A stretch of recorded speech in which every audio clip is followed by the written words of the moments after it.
All right, now we move on to this. Defense Secretary Pete Hegseth has issued a new order to slash senior ranks across the military. A minimum of 20% of all four-star generals, admirals, and some others are now set to lose their jobs. Hegseth says these cuts are part of a plan inspired by the success of World War II.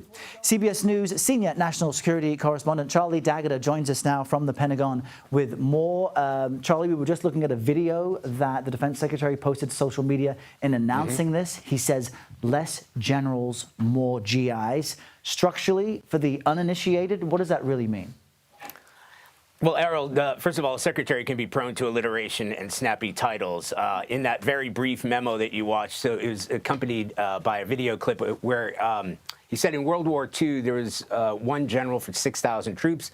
Now there's one for every 1,400. He says more generals and admirals does not equal more success in that video he posted on X. So he says it's not a slash and burn exercise meant to punish high-ranking officers. It's kind of a deliberate process that may see a restructuring with sort of the combatant commands, if I want to break it down. So how those cuts are going to be made and to who, we don't know yet. 4 stars tend to be the heads of the individual branches of the services. So, you know, Army, Navy, Air Force, Marines. In charge of combatant commands like CENTCOM, which is probably the most familiar to you and I, INDOPACOM. There had been some discussions of merging other COCOMs like EUCOM for Europe and AFRICOM, put those together. And maybe even NORTHCOM, which covers North America, and SOUTHCOM, which covers South America. There's already been a lot of overlap in that region when it comes to the beefed-up border initiatives. But, you know, even before he came in here, he said that he had it out, really, for the generals. He criticized the DOD for being too top-heavy. He criticized individual members for what he called woke generals. And within weeks, he had already fired the Joint Chiefs of Staff, General C.Q. Brown, and also the head of the Navy, who's a woman.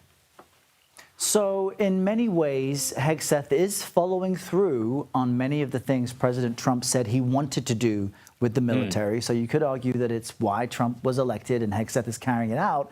But do any of these cuts really save money? Because Hegseth has also said he wants the Defense Department to have a $1 trillion budget and have the most ruthless fighting force on Earth. So how do these two things square? That's a good question. And as you said, you know, we kind of saw this coming. Hegseth had criticized the DOD even before he was under consideration to become the defense secretary. But in terms of cost saving, well, there are roughly 38, 40 4 stars, generals and admirals across the military. If you take out 20% of them, I don't know, do the math, it's 6, something like that. If you put all their salaries together, it's just over $1 million. There are other benefits, obviously. So $1 million versus $1 trillion, not really going to have that much of a huge impact in terms of the budget. What might be more significant is he's also called for a 10% cut really across the board with any flagged officers, and that's 900 individuals. And I think we have to consider that this kind of goes hand in hand. It runs tandem with the restructuring of the entire military. So there may be personnel cuts in what we're about to see. But more significantly, there may be terms of resources and facilities and merging other areas, most specifically the Army, which he's already called out.